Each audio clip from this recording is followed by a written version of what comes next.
Hello, hello, hello. You are tuning into the episode of The Wunderkind Show. Today's first topic, we're bringing up Lamar Jackson's post-game press conference. Look, we didn't get to go over it because I was too busy, laughing at being correct. Or almost correct, because I wasn't totally correct. I called it Jackson 5. He got a Jackson 4. He left one of the brothers off. You know what I'm saying? But, and I was also enthralled at the time being, with going at Shannon Sharpe and Stephen A. Smith.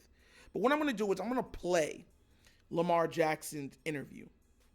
And I'm going to break it down because there's a lot of meat in that. And his total attitude shift to the normal, what you're used to getting with Lamar, is something I want everyone to pay attention to. So what we're going to do is we're going to play that, and then we're going to break it down, all right? So without further ado, let's get this party started.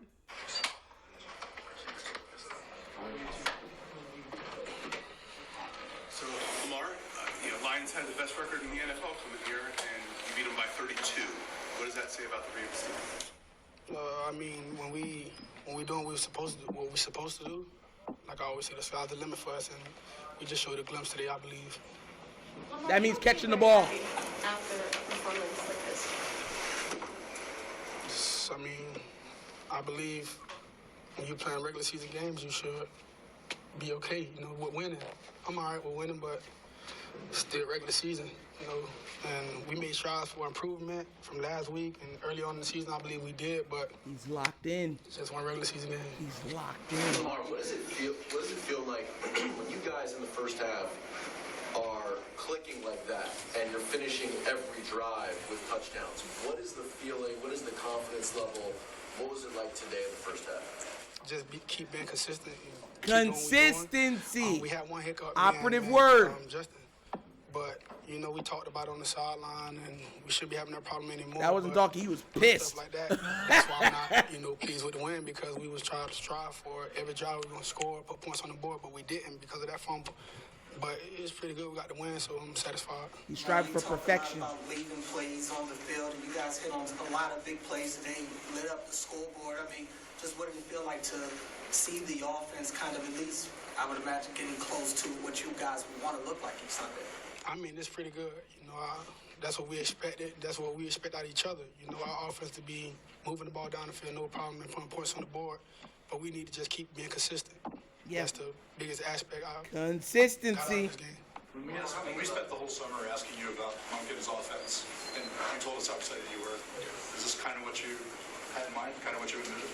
Yeah, but we just need to keep doing it week in and week out, not just one game and next week, the following week is, where did the offense go? Stuff like that. I don't like seeing stuff and hearing stuff like that. You already said.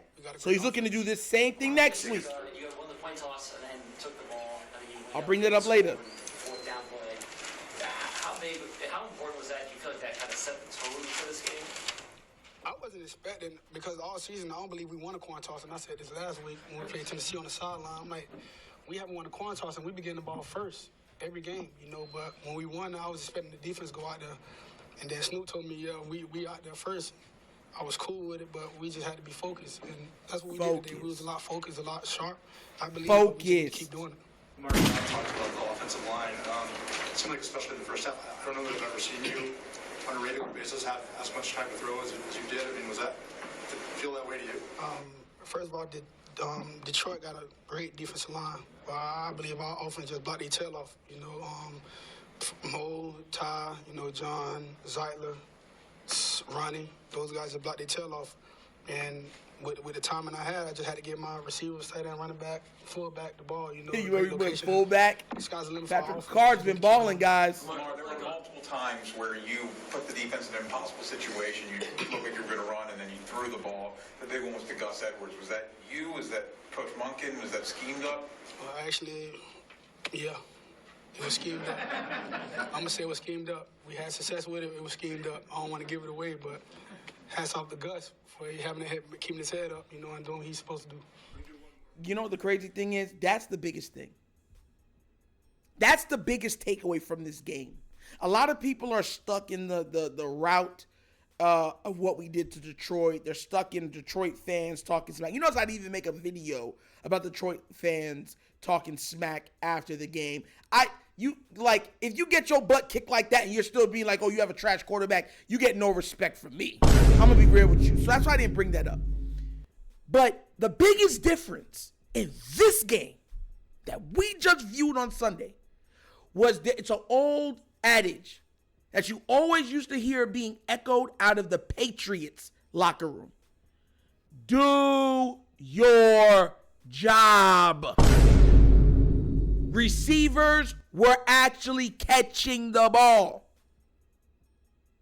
The offensive line, even though they weren't perfect, they were not perfect that game, but they're making strides. You can see the strides of them getting better week in and week out. They were blocking their butts off.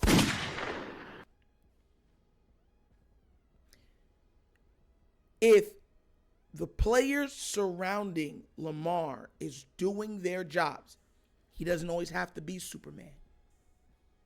It's okay for him sometimes just to be Clark Kent. You get where I'm coming from? It takes that added baggage off of his shoulders, and it gives opportunity to other people to shine.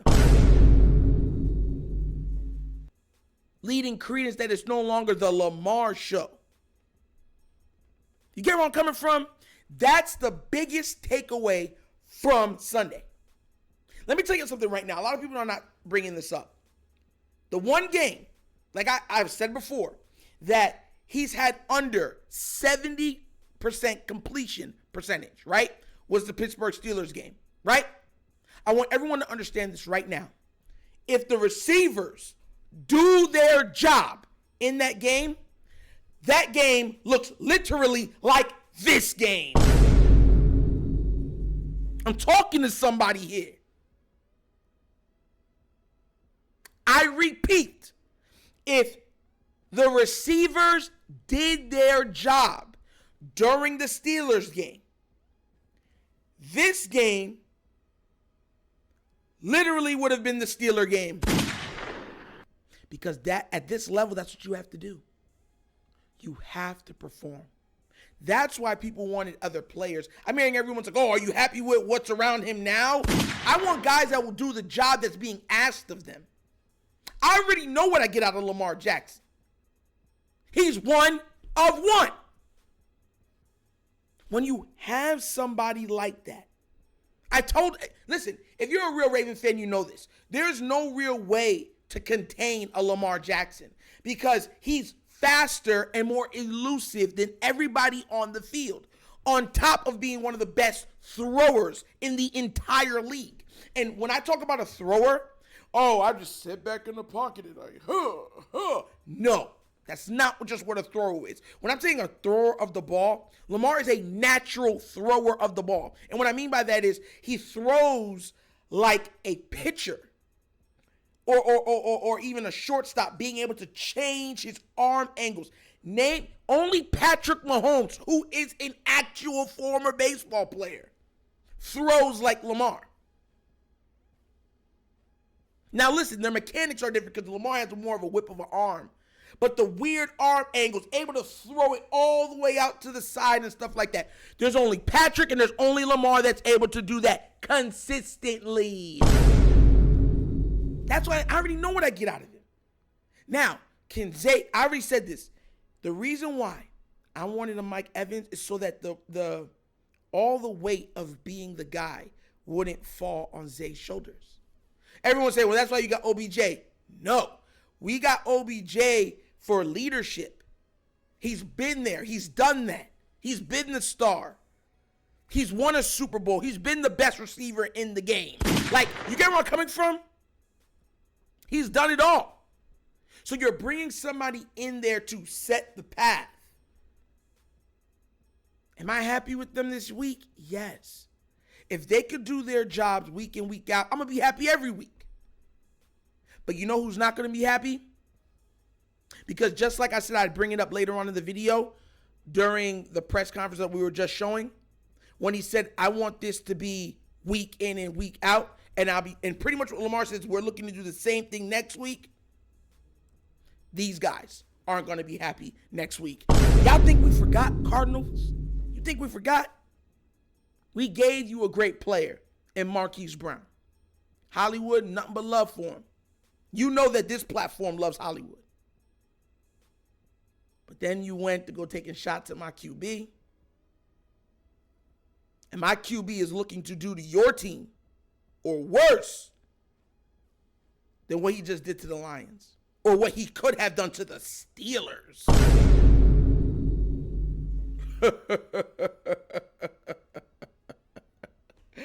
Oh, Cardinal fans are going to be cussing him out next week too.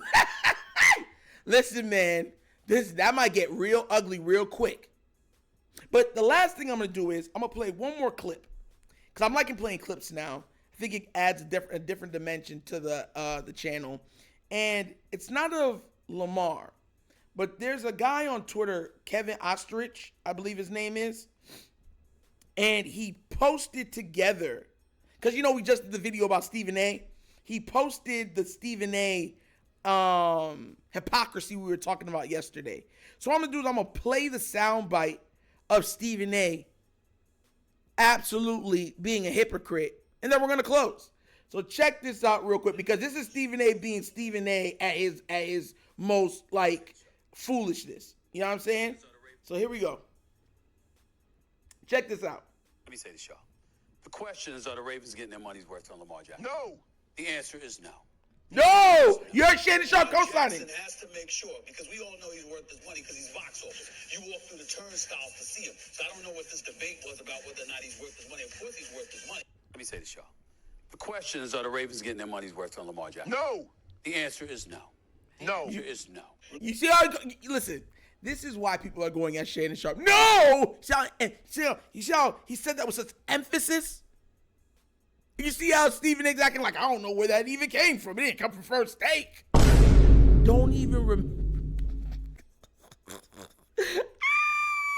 Bro, you deserve that. I'm sorry. If you can't remember something so egregious, you do not deserve to be in the seat that you're in. I'm not saying that you haven't put the time and effort in to achieve what you have achieved. What I mean is, at this point in time, you've lost all your credibility, bruh. All of it. Imagine talking about another man's money like that and saying, oh, I don't know where that came from. Oh, you know, because he played so well and he showed everybody, oh, yeah, you know what I'm saying? And in the same breath, then bring up the playoff stuff. I told y'all, I picked them to win the Super Bowl this year, and I picked Lamar Jackson to be the MVP. The WunderkindShow's been all right so far. But what do you guys think? Do you agree with the outward appearance of Lamar being more serious, more businesslike, that he still has bigger fish to fry? Do you agree that next week the Cardinals are going to get their boots smoked? And do you agree that Stephen A. Smith is an absolute unmitigated hypocrite at the highest level? Let me know down in the comment section, please, all right? But that's an episode of The Wonder King Show! Thank you for watching, and how we get down, we have fun, and we laugh, but everything we talk about rooted in what? Facts and truth. Please do remember, like, subscribe, hit that notification bell, leave a comment. You know I love the comments. And if you haven't done so already, check out the WunderkindShow's Patreon. Yes, 3 tiers of content goodness. What if your consumption? So give it a look, give it a try, let me know what you think. And if you want to donate to the channel, help out with equipment and stuff like that. A lot of people have been donating lately. Bottom of the screen right here is a QR code. QR code to a Cash App. Cash App's located in the description of every video that we do, and the name of it is $The Wunderkind Show. Super easy. But once again, this is The Wunderkind Show. This show's not just signing off, and it's always, you know my slogan, peace. And to Shannon Sharp and Stephen A. Smith, double slap. You know I had to close on that. Peace. Yeah.